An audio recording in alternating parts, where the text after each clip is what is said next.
Hi friends, எல்லாரும் எப்படி இருக்கீங்க? இன்னைக்கு நம்ம சேனல்ல நம்ம எதை பத்தி பேச போறோம் கேட்டீங்கன்னா, நேத்து தமிழ்நாட்டில் நடந்த முக்கியமான அரசியல் நிகழ்வுகள் சில வச்சு தான் பேச போறோம். அதுல முதல் இடத்துல இருக்கக்கூடியது நாம் தமிழர் கட்சியோடைய மாநாடு. ஏன்னு கேட்டீங்கன்னா, கொஞ்ச நாளாவே ஒரு மாநாடுனா எப்படி நடத்துறோங்கிறத நாங்க காட்டுறோம்டா. இப்படிதான் ஒரு மாநாடுங்கிற மாதிரி நாங்க காட்ட போறோம். பிப்ரவரி 23 பாருங்க அப்படின்னு சொல்லிட்டு ஊர்ல இருக்கக்கூடிய எந்த கட்சியில் நீங்க இருந்தாலும் சரி, யாருனாலும் வாங்க, குடும்பத்தோட வாங்க அப்படின்னு சொல்லி எல்லாருக்கும் அழைப்பு விடுவித்த நாம் தமிழர் கட்சியோட மாநாடு நேற்று நடந்துருச்சு. அதுல முதல்ல கூட்டம் எப்படி இருந்துச்சு அப்படின்னு கேட்டீங்கன்னா, அதாவது இவங்க சொல்லுவாங்கல்ல, விஜயோட கம்பேர் பண்ணி தான் எல்லா இடத்துலயும் பேசுறாங்க. ஸோ விஜயோட கம்பேர் பண்ணும்போது கூட்டம் ரொம்ப ரொம்ப கம்மி தான். அதை ஒத்துக்கிட்டு தான் ஆகணும். விஜய் அவர்களுடைய இப்போதைக்கு அரசியல் கட்சி கூட்டங்கள் எதுவுமே பொருத்தி பார்க்க முடியாது. அந்த அளவுக்கு விஜய் அவருக்கு தனி கிரேஸ் மாசு. அதனால இந்த கூட்டம் வந்து பாத்தீங்கன்னா ஒரு நல்ல கூட்டமா நம்ம சொல்லலாம். அதாவது குறைவில்லாத கூட்டம். தமிழர் அப்படிங்கிற இலச்சிக்காக தமிழர் அப்படிங்கிறத நிறைய பேர் சேர்றாங்க. சீமானுடைய பேச்சு. ஸோ அதுக்காக வந்த கூட்டம் தான் இந்த கூட்டம். இதுல ரெண்டாவது இதாக பார்க்க வேண்டியன்னா, இந்த கூட்டம் கூட அவங்க வந்து இரவு நேரத்தில் நடத்துறாங்க. நீங்க கிட்டத்தட்ட பார்க்க போனீங்கன்னா ஒரு 5 மணிக்கெல்லாம் லைவ் பார்க்குறேன். அப்பெல்லாம் பார்த்தீங்கன்னா பெருசாக கூட்டமே கிடையாது. சேரெல்லாம் நிறைய சேரல் காலியாக தான் கிடந்துச்சு. இரவு நேரத்தில் உங்களுக்கு தெரியும், அந்த வேலை முடி திரும்புறவங்க, அதுக்கப்புறம் என்ன பேச செய்யமான வேடிக்கை பார்க்குற அப்படி கூட்டங்கள் வந்து இரவு நேரத்தில் நிறைய கூடும். நிறைய கட்சி வந்து பார்த்தீங்கன்னா இதுக்கு முன்னாடிலாம் கூட்டங்கள் வந்து இரவு நேரத்தில் நடத்துவாங்க. ஈவினிங் தான் வைப்பாங்க.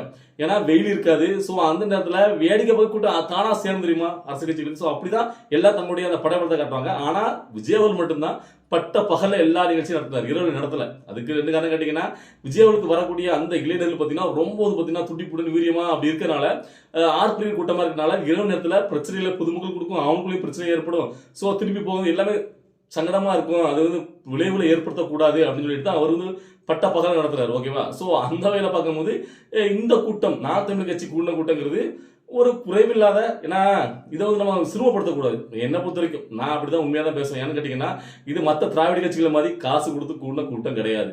அது விஜயவல் கூட கூட்டமானும் சரி, நாம் தமிழ் சீமான் கூட கூட்டம் ரெண்டுமே பார்த்தீங்கன்னா விஜயவலுக்கு விஜயை பார்க்கணும், அது விஜய் அப்படின்னு சொல்லிட்டு அந்த ஒரு மனுஷனுக்கே கூட கூட்டம். சீமானவர்களுக்கு தமிழன் நான் தமிழன் அவர் தான் அப்படி உணர்ச்சி பொங்க பேசி வச்சிருக்கனால அந்த இனத்துக்காகவும் சீமான் கட்சியில சீமான் பேச்சுக்காகவும் வரக்கூடிய கூட்டங்கள். ஸோ அதனால இந்த ரெண்டு கூட்டத்தையும் நம்ம வந்து பார்த்தீங்கன்னா குறைச்சு மதிப்பிடக்கூடாது. ஆனால் சாட்டை பேசின பேச்சுக்கு தான் நம்ம வந்து கோவம் வருது. அதாவது விஜயை வந்து கம்பேர் பண்ணி பேசினார்ல. ஸோ அந்த மாதிரி இவங்க பேசுறதெல்லாம் பார்த்தீங்கன்னா அது வந்து சினிமாக்காரன் சொல்லி விஜய் வந்து கம்பேர் பண்ணி பேசுவாங்கல்ல, அதுதான் நம்ம விமர்சனம் வைக்க வேண்டியிருக்கு. அதாவது விஜயோடைய மாநாட கம்பேர் பண்ணி இவங்க சொல்றேன் அப்படின்னா, எங்க கூட்டம் கட்டுக்கோப்பான கூட்டம், ஒழுக்கமான கூட்டம். பாத்தீங்கல்ல, முடிஞ்சு போறப்ப கூட எல்லாரும் சேர ஒழுங்குபடுத்த விஷயம் போறாங்க, அந்த இடமே கிளீனா இருக்கு. ஸோ அப்படி சொல்லி கம்பேர் பண்ணி பேசுறாங்க. இந்த இதுக்கு நான் ஒரு விளக்கம் கொடுக்க நினைக்கிறேன். அதாவது கட்டுக்கோப்பா வந்து சில பேர் வந்து போற இடம் வந்து பாத்தீங்கன்னா அப்படி வச்சுக்கலாம். ஆனா விஜயவலுக்கு வரக்கூடிய கூட்டங்கிறது அளப்பரியான கூட்டம், கட்டுக்கடங்கு கூட்டம். அவருக்கு மாநாடு அப்படின்னு சொன்னா காலையிலேயே முந்த நாள்ல இருந்து வந்துடுறாங்க கூட்டம். சோ அவ்வளவுக்குள்ளே ஒரு பெரும் கூட்டத்தை கட்டுப்படுத்துங்கிறது நீங்க சாதாரண விஷயம் கிடையாது. உங்களுக்கு இருக்கக்கூடிய கொஞ்சம் பேரை கட்டுப்படுத்துறது ஈஸியா நீங்க கட்டுப்படுத்திடலாம். ஓகேவா? அதனால இதை வச்சு நீங்க அதை கம்பேர் பண்ணிருக்காங்க. உங்களுடைய நோக்கம் என்ன பொறுத்த வரைக்கும் ஆட்சிக்கு வரணுச்சா திமுக அதிமுக அதை அடிக்கிறது வேலையை பாருங்க. அதை விட்டு தமிழை வச்சுக்கிறதுல போட்டி போடாதீங்க. ஓகேவா? அதுக்கப்புறம் இன்னொரு விஷயம் என்ன கேட்டீங்கன்னா, அதாவது நாம் தமிழ் கட்சியுடைய அந்த மாநாட்டுல எல்லா தமிழ்ல உள்ள மாபெரும் தலைவர்கள் எல்லாருடைய போட்டோ அங்க வரிசை அனுபவிச்சிருந்தாங்க. அதுல ஒரு முக்கியமான ஒருத்தருடைய போட்டோ அதை போட்டிருக்கு. வாசகத்தை கவனிச்சிங்கன்னா, நாம் தமிழ் கட்சியை நிறுவிய பெருந்தமிழர் சீபா ஆதித்தனார் போட்டிருக்கு. ஓகேவா? ஏன் இதை சொல்றேன்னு கேட்டீங்கன்னா, ஒரு வாரத்துக்கு முன்னாடி தான் சாட்டை தான் வாயிலே வட சுடுவாங்க. அந்த மாதிரி தமிழ் கட்சிகளை வேட்பாளர்களுடைய பயங்கர போட்டி. அதாவது சீப்பா ஆதித்தனார் ஆரம்பிச்ச கட்சிங்கிறது வேற, இந்த கட்சிங்கிறது வேற அப்படின்னு சொல்லி. ஏன்னா விஜய் அவர்கள் அன்னைக்கு பேசும்போது சொந்தமா ஒரு கட்சி என்ன மாதிரி ஆரம்பிச்சு 1% போட்டு வாங்கிடா பார்க்கலாம் அப்படின்னு சவால் விட்டார். அப்போ இவங்க போட்டி போகல. அதாவது இது சாட்டை தான் எதுக்கெடுத்தாலும் உங்களுடைய விஜய் விமர்சிக்க தானே அவன் குறிக்கோளை கொண்டிருக்கான். ஸோ அதனால பேசும்போது தமிழ் வச்சுக்கல வேட்பாளர் அது நீங்க ஆரம்பிச்ச கட்சி கிடையாது சொல்லிட்டாரு. அதுக்கு அப்படிலாம் கிடையாது, சீப்பா ஆயத்த ஆரம்பிச்ச கட்சிக்கிறது வேற, நாங்க இப்ப வச்சிருக்கிறது கட்சி வேற அப்படி விட்டுனா, உங்க கட்சி மாநாட்டு மேடையிலேயே சீப்பா ஆயத்தார் பேர பெருசா போட்டு அவருடைய போட்டோல நாம் தமிழ் கட்சி நிறுவிய பெருந்தமிழர் போட்டிருக்கு. இதுக்கு மேல என்ன ஆதாரம் வேணும்? மூக்கு அருந்து போச்சு போ அப்படிங்கிறத சொல்லு தோணுச்சு. நான் திரும்பவும் சொல்றேன், என்ன பொறுத்த வரைக்கும் நாம் தமிழ் கட்சியோட கொள்கை கோட்பாடுகளுக்கு ஏற்ப நீங்க வந்து செயல்படணும்.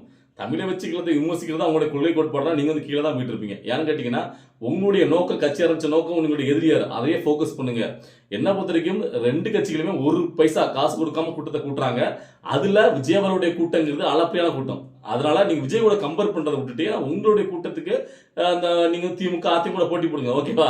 விஜய் கூட போட்டி போடாதீங்க. மற்றபடி சீமானவுடைய ஸ்பீச் கேட்டீங்கன்னா, உண்மையிலேயே அவர் வந்து எப்பவுமே இந்த ஸ்பீச்ல அவர் அடிச்சுக்க முடியாது. அதுல இது வந்து பாத்தீங்கன்னா அந்த வளம் சார்ந்த தமிழ்நாட்டுடைய அந்த மலை காடு எல்லாத்தையும் வளம் சார்ந்து பேசுறதுல அவர் நல்லாவே பேசுறாரு. அவருடைய பேச்சுகள்ல எல்லாத்தையும் அரசு பணியாக்கும் அப்படிங்கிற நமக்கு முரண்பாடு இருக்கு, மாற்று கருத்து இருக்கு. அது மட்டும் இல்லாம முன்னுக்கு பின்ன முரண்பாடு எல்லாவோ இருக்கு. ஆனாலும் அவருடைய அந்த ஸ்பீச், அவர் ஒரு பாட்டு பாடினாரு பாருங்க, 2-3 பாட்டு வரிசையை தொடர்ந்து பாடினாரு.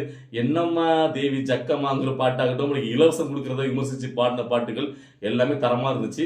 அதெல்லாம் உண்மையிலே எனக்கு பிடிச்சிருந்துச்சு. அதனால நமக்கு பொய்யெல்லாம் சொல்ல விரும்பல.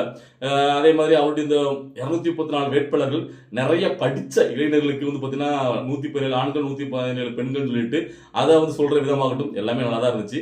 கடைசியாக அவங்க சொன்னார் பாருங்க, அதாவது காரைக்குடி தொகுதியில் நான் நிற்கிறேன் அப்படிங்கிறது. அங்கே தான் பார்த்தீங்கன்னா ஃபைனல் ஆரம்பிச்சு. இப்போ வந்து பார்த்தீங்கன்னா தமிழை வச்சு கருத்து சேர்ந்த நிர்வாகிகள் காரைக்குடியில் டாக்டர் பிரபுங்கிற நிற்காரு, நீ அவர்கிட்ட தோத்தாம போற அப்படின்னு சொல்லி இப்போ பயங்கர ஒரு சண்டை போயிட்டு இருக்கு. இதை ஆரம்பிச்சு விட்டது சாட்டை தான். ஏன்னா சாட்டை வந்து பார்த்தீங்கன்னா சம்மந்தம் இல்லாம அந்த காரைக்குடி டாக்டர் வந்து பார்த்தீங்கன்னா அவர் பண்ற, அவர் என்னமோ அவர் தெரிஞ்ச விஷயத்த நல்ல விஷயத்த பண்றாரு, மக்களுக்கு ஹெல்ப் பண்ற விஷயத்தை எடுத்து போஸ்ட் பண்ணிட்டே இருக்காரு. இப்போ சோசியல் மீடியாவில் தான் பார்த்தீங்கன்னா அரசியலே பண்ண முடியுது. வேற எப்படி நேரில் போய் பார்க்க முடியும்? இவங்க இதை பண்றாங்க, இவங்க இது கெட்டது பண்றாங்க, இது நல்லது பண்ணா அவங்க எடுத்து போடுறாங்க. அது இவனுக்கு காண்டு. ஆரம்பத்துல இருந்தே அவர் வந்து பார்த்தீங்கன்னா கடலை மிட்டாய் வாங்கி கொடுத்தாரு, இதை வாங்கி கொடுத்து நெல்லிக்காய் வாங்கி கொடுத்தாரு அப்படிங்கிறது விமர்சனம் பண்ணிட்டே இருந்தா. அப்பெல்லாம் நமக்கு தெரியல. என்ன கேட்டீங்கன்னா சீமான் அங்கே நிற்க போறாருங்கிறனாலதான் அப்ப இருந்தே காரைக்குடி டாக்டர் வந்து பார்த்தீங்கன்னா நெகட்டிவா போட்டுட்டு பண்ணிட்டே இருந்தான். ஸோ இப்போ அதுக்குண்டான விடை தெரிஞ்சிருக்கு. ஏன்னா சீமான் அங்கே நிற்க போறாரு. என்னை பொறுத்த வரைக்கும் ரெண்டுமே டஃப்பாக தான் இருக்கும். மற்ற கட்சிகள் ஜெயிக்கிறதா இல்லையா இவங்க 2 பேரையும் எடுத்துக்கிட்டீங்கன்னா, ஏன்னா இந்த காரைக்குடி டாக்டர் பிரபுக்கு வந்து பார்த்தீங்கன்னா அவருக்கு வந்து அடையாளம் வந்து இப்போ தமிழ் வச்சுக்களை ஆரம்பிச்சதுக்கு அப்புறம் தான் அவருடைய அடையாளம் காரைக்குடி தொகுதியில் கொஞ்சம் இருக்கு. அது வந்து விஜய் அவருடைய மூத்துக்காக வரக்கூடிய ஓட்டு தான். இங்கே சீமானுக்காண்டி வரக்கூடிய ஓட்டு, நாம் தமிழங்கிறதுக்காக வரக்கூடிய ஓட்டு. ஸோ யார் ஜெயிப்பாங்கிறது இனிமே தான் தெரியும். மக்கள் தானே முடிவு பண்ண போறாங்க. ஆனால் டஃப் கண்டிப்பாக யாருமே யாருக்கும் சளைச்சவங்க கிடையாது. ஓகேவா? சரி, என்ன பொறுத்த வரைக்கும் யாருக்கு நீங்க ஓட்டு போட்டா நல்லா இருக்குன்னு நான் சொல்லுங்க கேட்டீங்கன்னா, நீங்க நாம் தமிழ் கட்சிக்கு சீமானுக்கு போட்டாலும் போடுங்க, இல்லைன்னா தமிழ் கட்சிகளும் டாக்டர் பிரபுக்கு போட்டாலும் போடுங்க காரைக்குடி மக்கள். ஆனா இந்த பழைய இந்த மதுர பழசான இந்த திராவிட கட்சிகளை மட்டும் போட்டுறாதீங்க. நான் அதை மட்டும் உறுதியா சொல்றேன். ஏன்னா புதுசா வரக்கூடிய ஒரு மாசத்தை கொடுக்க நினைக்கக்கூடிய புதுசா வரக்கூடியவங்களுக்கு ஒரு ஆதரவு கொடுங்க. இந்த பழையதையே வச்சுக்கிட்டு அரைச்சமாவே அரைச்சிக்கிட்டு காசு கொடுத்து ஓட்டு வாங்கிடலாம், காசு கொடுத்தா என்ன வேணா பண்ணலாம் அப்படின்ட்டு அதை ஒழிக்கணும். அது மட்டும் தான் என்னோட குறிக்கோள். இது இந்த காரைக்குடி தொகுதியில மட்டும் கிடையாது. தமிழ்நாட்டிற்குரிய 234 தொகுதியில நான் சொல்ல போறதுன்னு கேட்டீங்கன்னா, உங்களுடைய விருப்பம் தான். அதாவது காசு யார் கொடுத்தாலும் வாங்கிடுங்க. ஆனா ஓட்டை காசு கொடுக்காம உங்களுக்கு பிடிச்ச கட்சிகள், அது நாம் தமிழ் கட்சிக்கு தான் இங்க காசு கொடுக்காம நிற்கும், தமிழ் கட்சிகளும் காசு கொடுக்காது. ஸோ இந்த 2 கட்சிகளும் உங்களுக்கு யாரை பிடிக்குமோ நீங்க ஓட்டு போடுங்க. ஆனா உங்களுடைய ஓட்டை காசு வாங்கிட்டோன்னு இந்த பழைய அந்த திராவிட கட்சிகளுக்கு போட்டு டெஸ்ட் பண்ணிடுறாங்க. மாற்றத்தை இந்த வருடத்திலிருந்து ஆரம்பிங்க. அதான் நான் சொல்ல நினைக்கிறேன். மற்றபடி நாம் தமிழர் கட்சி மாநாடு எப்படி இருந்துச்சு, அந்த கூட்டம் பிரம்மாண்டம், அது மாநாடு ஹிட்டா ஃப்ளாப்பா அப்படின்னு கேட்டீங்கன்னா, என்ன பொறுத்த வரைக்கும் ஹிட்டும் கிடையாது, ஃப்ளாப்பும் கிடையாது. நார்மல் ஒரு டீசென்டான கூட்டம். அவங்க எதிர்பார்த்த அளவுக்கு கூட்டம் வரலங்கிறது என்னுடைய கணிப்பு. அது எப்படின்ட்டு நாம் தமிழ் வச்சு விட்டு கொடுக்க மாட்டாங்களா அவ்வளோ கூட்டம் வச்சுட்டு. ஸோ அது அவங்களுடைய கணிப்பு. ஓகேவா? நம்ம அடுத்த பிரச்சனைக்கு போயிடலாம். அதாவது இப்போ நடக்கக்கூடிய அந்த அரசியல் அந்த விளையாட்டுகள் பயங்கரமாக போயிட்டு இருக்கு. அதில் வந்து பார்த்தீங்கன்னா திருநாப்புல பயங்கரமா ஒருத்தருக்கு ஒருத்தர் மாறி மாறி எதிர்பாரா திருப்போட கூட்டணி சேர்றாங்க. அதுல டிடிவி நம்ம ஏற்கனவே சொல்லியிருந்தோம், அதாவது எடப்பாடி மேலே எவ்வளவுக்குள்ள விமர்சனத்தை வச்சுட்டு அங்க கூட போய் சேர்ந்தா நான் தூக்கு போட்டு செத்துறோம் அப்படிலாம் பயங்கரம் பேசினவர் கடைசியில் அங்கே போய் சேர்ந்துட்டாரு அந்த கூட்டணியில. இப்போ அதுல விடுபட்டு நிக்கிற சில பேர் என்ன பண்ணு தெரியாம அவர் கூட இருந்தவங்க, அதாவது பாத்தீங்கன்னா டிடிவி கூட இருந்த சில பேர் முக்கியமான அந்த அடுத்தடுத்த நிர்வாகிகள்லாம் பாத்தீங்கன்னா வெளியே வந்துட்டாங்க. அதில் சில பேர் திமுக போய் சேர்ந்துட்டாங்க. சில பேர் இப்ப சசிகலா அமைக்கிற அந்த கூட்டணி அவங்க வந்து புதுசாக ஒரு கட்சி ஆரம்பிக்க போறாங்கன்னு சொல்லிட்டு இருந்தால அந்த கட்சியில போனாலும் அவருக்கு வந்து வெறுப்பு உண்டாயிருக்கு. அதுலதான் பாத்தீங்கன்னா இப்ப சசிகலா மேலேயே பாத்தீங்கன்னா அது எப்படி, ஏன்னா இப்ப வந்து ரீசெண்டா பார்த்தோம் சசிகலா வந்து பாத்தீங்கன்னா இப்போ புதுசாக ஒரு கட்சி தொடங்க போறாங்கன்னு ஒரு பேச்சு அடிபட்டுச்சு. ஒரு கட்சி தொடங்கினா கிட்டத்தட்ட ஒரு 6 மாசம் ஆகும், அதுக்குள்ள கட்சி தொடங்க போறாங்களா, என்ன இது நடக்கும் அப்படி இப்படின்னு பயங்கரம் பேசிட்டு இருக்காரு. அது அவருடைய வன்மத்தை கட்டுது. ஆனா அதுல ஹைப்பர் சொன்னாங்க கேட்டீங்கன்னா ஓபிசியும் கூட தானே, ஓபிஎஸ் செங்கோட்டையும் டிடி 3 பேர் தானே அந்த எடப்பாடிக்கு எதிராக பேசி நின்னாங்க. அதுல செங்கோட்டைன்னு பார்த்தீங்கன்னா தவறுகளை சேர்ந்துட்டாரு. ஏன்னா டிடிவி எப்ப என்ன மாதிரி அவருக்கு தெரியும். அதாவது முன்னாடியே செல்ஃபமையும் சேர்ந்துடலாம், எதிர்காலத்தில் இந்த கட்சி தான் நினைச்சு நிற்க போது அவர் தெரிஞ்சிருக்கு. அதனால போயிட்டாரு. ஓபிஎஸ் இப்ப என்ன தெரியாம நின்று இருக்காரு. கடைசியில போயிட்டு அதாவது டிஎம்கேல போயிட்டு ஆதரவு கொடுக்குற மாதிரி அடுத்த முதலமைச்சராக மு.க. ஸ்டாலின் தான் வருவாரு, எம்ஜிஆர் மாதிரியா அம்மா மாதிரி அப்படின்னு சொல்லி ஒரு புகழாரம் கொடுத்திருக்காரு. அதை இன்னைக்கு டிடி தினகரன் கண்டிச்சு, எப்படி சசிகலாவை கண்டிச்சு அவர் வந்து பார்த்தீங்கன்னா மறைமுகமாக விமர்சிக்காரு, அதே வந்து ஓபிஎஸ் வந்து நேரடியாக விமர்சிக்காரு. அதாவது பஸ்தூல் பத்தி புளியா இருக்காரு, இவ்வளவு நாள் இவர் இப்படி இருப்பாரு எனக்கு தெரியாம போச்சு, அங்க போய் ஆதரவு கொடுக்க திமுக இருக்கு அப்படின்ட்டு. நான் கேட்கிறேன், அவரு பண்றது உண்மையிலே அவருடைய சுயநலபத்துக்காக அவரு பண்றாரு வச்சிருக்கேன். நீங்க மட்டும் என்ன லாபத்துக்காக பண்ணீங்க? டிடி தினகரன் அப்படிதான் இருக்கீங்க. இல்ல இங்க வந்து உண்மையிலேயே மக்களுக்காக, அதாவது ஒரு வார்த்தை சொல்லிட்டோம், அந்த வார்த்தையில மாறக்கூடாது, வாக்கு தவற மாட்டேன் அப்படிலாம் இங்க எவருமே கிடையாது. எல்லாருமே சுயநலவாதிகளா இருக்கீங்க. அதுல நீங்க வந்துட்டு ஓபிஎஸ் விமர்சனம் பண்றதுக்கு ஒரு தகுதி கிடையாது. ஏன்னா நீங்க பேசாத பேச்சா எடப்பாடியா நீங்க பேசிட்டு போகும்போது அவர் அதுக்கு மேல இருக்காரு. ஸோ எனக்கு தெரிஞ்ச வரைக்கும் நான் ஒண்ணு சொல்றேன் இந்த இடத்துல. அதாவது ஒரு ஜாதியை மையப்படுத்தி இவங்க தான் நம்மளுக்கான தலைவர்கள், இவங்க நம்ம சாதியை சார்ந்தவங்க, அதனால இவங்க நம்மளுக்கு நல்லது பண்ணுவாங்க அப்படின்ட்டு யாருக்கும் ஓட்டு போடாதீங்க. அதை மட்டும் நான் தெளிவா சொல்றேன். ஏன்னா அந்த ஜாதி மதத்தை வச்சு அரசியல் பண்றவங்களாம் அந்த அதை வச்சு, அதாவது அந்த ஜாதி பிரச்சனைகள் மத பிரச்சனை இருக்கிற வரைக்கும் அவங்களால அரசியல் பண்ண முடியும். அதனால தான் முன்னேற்றப்படுத்தி பண்றாங்க தவிர மக்களுக்காக பொதுமக்கள் நல்லதுக்காக இந்த ஒரு கொள்கைக்காக சித்தந்துக்காக யாரும் அரசியல் பண்ணல. இதை ஏன் நான் சொல்றேன் கேட்டீங்கன்னா, டிடி தினகரன், சசிகலா, ஓபிஎஸ் இவங்க எல்லாரும் பார்த்தீங்கன்னா முக்கிய சமுதாயம். ஸோ அந்த சமுதாயத்தை சார்ந்தவன அப்படிங்கிற வச்சு நான் ஒன்று சொல்றேன். ஏன்னா பாத்தீங்களா இவங்கெல்லாம் எந்த மாதிரி முடிவுகள் எடுக்காங்கன்னு. ஸோ அதனால கொஞ்சம் புரிஞ்சு செயல்படுங்க. அவங்க சுயலாபத்துக்காக அரசியல் லாபத்தை அவங்கள ஒரு பதவி வேணும், அந்த இதுக்காக என்ன வேணா பண்ணுவாங்க. ஸோ அதனால நம்பாதீங்க. இது இந்த சமுதாயத்துக்கு மட்டும் கிடையாது. நீங்க திருமாவளவனை எடுத்துக்கிட்டாலும் அவரும் அப்படிதான். அந்த சமுதாயத்துக்குலாம் அவர் வந்து உண்மையா நிக்கல. அவருக்கே பாத்தீங்கன்னா 2 சீட்டுக்காக காங்கிரஸ் வந்து பாத்தீங்கன்னா எப்படி பெல்ட் அடிக்கிற பாத்தீங்களா. அதாவது காங்கிரஸ் வந்து பாத்தீங்கன்னா அந்த ஆட்சியில் அதே பங்கு வேணும் கேட்கறது, தோழமை கட்சி கேட்கறது அவங்களுக்கு உரிமை இருக்கு. அதுக்கு திமுக பை சொல்லிட்டுங்க. ஆனா இவர் அதை கேட்க மாட்டாரா. இவர் கேட்ட கட்சி வந்து வெளியே பண்ணும்ல, அவங்களுக்கு 2 சீட்டும் கிடைக்காதுல்ல. ஸோ அதான் வெறும் 2 சீட்டுக்காக ஒரு பதவி அரசியலுக்காக இந்த மக்களுக்கான அரசியல் யாருமே பண்ணல. ஏன்னா இத்தனை ஆண்டுகள் 5 ஆண்டுகள் நடந்த அந்த சமுதாய மக்கள் பிரச்சனைகள் எதுவுமே பாத்தீங்கன்னா அந்த மக்கள் பக்கம் நிக்காம முழுக்க திமுக பக்கம் நின்றவர் திருமாவளவர்கள். ஸோ அப்போ இங்க இருக்கிற இந்த சாதியை முன்னிலைப்படுத்தி சாதிய பக்கப்படமா வச்சு அரசியல் பண்றவங்க எல்லாருமே அப்படிதான் இருக்காங்க. யாருமே மக்களுக்கான அரசியலை பண்றதே கிடையாது. அவங்களுக்கான அரசியலை தான் பண்ணிட்டு இருக்காங்க. இது அவங்க பின்னாடி நிற்கக்கூடிய அந்த தொண்டர்களாகட்டும் மக்களாகட்டும் ஏழை மக்கள் புரிஞ்சு செயல்படுங்க. அதாவது இங்க வந்து நம்ம எத்தனை தான் பார்த்து அதாவது நம்ம பட்டாலும் புத்தி வர மாட்டேங்குது. அதனால நான் திரும்ப சொல்றேன், ஒரு மாற்றமா ஒருத்தங்க வராங்க, எல்லாருக்கும் நியூட்ரலான தலைவர் ஒருத்தர் வராங்கன்னா அவங்களுக்கு வாய்ப்பு கொடுங்க.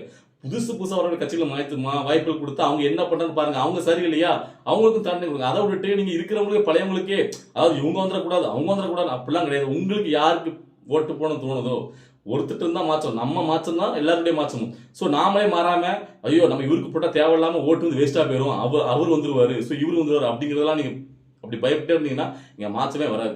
ஸோ ஜாதியை வச்சு யாருக்கும் ஓட்டு போடாதீங்க, மதத்தை வச்சு யாருக்கும் ஓட்டு போடாதீங்க. வந்தா அந்த மக்களுக்கு ஏதாவது பண்ணுவாங்க, அவங்களுடைய செயல்பாடுகள் அவங்க சொல்ற வார்த்தைகள் அது உங்களுக்கு பிடிச்சு போய் சரி இது பண்ணுனா இது மாற்றம் நடக்கும் நான் எதிர்பார்க்கிறேன் அப்படின்னு நம்பி ஓட்டு போடுங்க. ஏன்னா ஓட்டு போறதுக்கு கொஞ்ச நாள் தான் இருக்கு. அதனால தெளிவா நான் சொல்றேன், இதை மனசை வச்சுக்கிடுங்க. ஓகேவா? ஏன்னா இங்க இருக்கக்கூடிய எல்லா அரசியல்வாதிகளையும் பார்த்துட்டோம். நான் இது வரைக்கும் எனக்கு தெரிஞ்சு யாருமே இந்த வாக்குக்காக நான் ஒரு வார்த்தை மாறாமல் நின்று கிடையாது அப்படின்ட்டு யாருமே இது இப்போ வரைக்கும் இல்லை. இனிமேல் வரக்கூடியவங்களை தான் நம்ம வந்து எதிர்பார்க்க வேண்டியிருக்கு. ஸோ சீமான்ட்ட ஒரே ஒரு வார்த்தை எனக்கு பிடிச்சதுன்னு கேட்டீங்கன்னா, அதாவது நான் திராவிட கட்சிகளும் தேசிய கட்சிகளும் கூட்டணி வைக்க மாட்டேன் அப்படிங்கிற ஒரு சூழல உறுதியா நிற்காரு. அது எப்போ வரைக்கும் உறுதியா நிற்காரு அது வரைக்கும் அவர் பிளஸ். ஓகேவா? விஜய் அவர்கள் அவர் வந்து பாத்தீங்கன்னா இப்போ எதுவுமே சொன்னதுக்கு மாற்றி எதுவுமே பண்ணல. கொள்கை எதிரி அரசியல் வந்து பிஜேபி, அரசியல் எதிரி திமுக சொல்லியிருக்காரு. ஸோ அதிலே அவர் இருக்காரு. ஸோ அப்படி வந்து 2 பேரும் பார்த்தீங்கன்னா 234 தனியாக வந்து போட்டிடுறாங்க ஆட்களை போட்டு. அப்படிங்கும் போது இதுல 2 பேர்ல யார் பெஸ்ட்டுங்கிறத. பட் ஏன்னா கொஞ்சம் பேர் போட்டு புதுசா வந்து புதிய தலைமுறைகள் நல்லா படிச்சு கொஞ்சம் பேர் அரசுல போட்டுமே, சட்டமன்றத்தில் போட்டுமே, என்ன நடக்குன்னு பார்க்கலாமே. சும்மா அந்த பத்தின கும்பிடு போட்டுக்கிட்டு ஐயா சாமின்னு ஒரே குடும்பத்துக்கே கும்பிடு போட்டுக்கிட்டு இந்த கட்சி தான் இவங்க தான் அந்த குடும்பத்தை ஆளணும் அப்படிங்கிற மாதிரி அந்த அடிமத்தனமா போகக்கூடிய அந்த ஆள்களே தேர்ந்தெடுத்து சட்டமன்ற என்னத்தை பண்ண போறோம் சொல்லுங்க பார்ப்போம். ஸோ மாறுவோம், நம்மகிட்ட இருந்து மாற்றம் வரட்டுமே. என்ன பொறுத்தவரைக்கும் எனக்கு தேர்தல் ரொம்ப ஒரு எதிர்பார்ப்போட இருக்கு. ஏன்னா ஒரு வாய்ப்பை கொடுத்து பார்த்தா தெரியும் அவங்களால என்ன முடியுது முடியலன்ட்டு. நான் எப்பவுமே வெளியிலிருந்து 1000 பேசலாம், நான் அங்க இருந்தாக்கா அதை கலைச்சினவனாக்கும் இங்க தான் கிழிச்சினவனாக்கும் அதை எல்லாத்தையும் வெட்டி முடிச்சினவனாக்கும் பேசலாம். ஒரு பதவி கிடைச்சதுக்கு அப்புறம் ரகுவர சொல்லுவார்ல முதல்வர் படத்துல, அந்த பதவியில உட்கார்ந்து பார்த்தா தானே தெரியும் கிரீடம் ஒரு முள் கிரீடம் அப்படின்ட்டு. அந்த மாதிரி நான் தமிழ் இவ்வளோக்குள்ள மாற்றம் பண்ண சொல்லுவாங்க. அவங்களுக்கு ஒரு வாய்ப்பு, அவங்க தொழில் என்னத்தை கொண்டு வராங்க, அவங்க சொன்ன செய்யறாங்களா, அவங்களுக்கு செய்ய முடியுது அப்படிங்கிறத பார்க்கலாம். அதே மாதிரி தமிழை வச்சுக்கிறவங்க போட்டும் புதுசாக ஒரு ரத்தம் பாய்ச்சின மாதிரி புது இளம் ரத்தங்கள் போட்டும் போய் என்ன பண்ண முடியுது அவங்களால அப்படிங்கிறது வாய்ப்பு கொடுத்து பார்த்தா தெரியும். வாய்ப்பே கொடுக்காம நாம அவங்களால செய்ய முடியாது தப்பு தானே. ஸோ அதனால நம்மகிட்டையும் கொஞ்சம் தவறுகள் இருக்கு. ஓட்டு போடும்போது தெளிவாக நீங்கள் ஓட்டு போடுங்க. யாரை இங்கே நீங்கள் வந்து ஆட்சியில் உட்கார வைக்க போறீங்க அப்படிங்கிறத. சரியா? இன்னைக்கு நம்ம பேசின ஸ்பீச் உங்களுக்கு எப்படி இருந்துச்சு அப்படிங்கிறத உங்களுடைய கருத்துக்களை கமெண்ட்ல பதிவு பண்ணுங்க. நம்ம அடுத்த பார்க்கலாம்.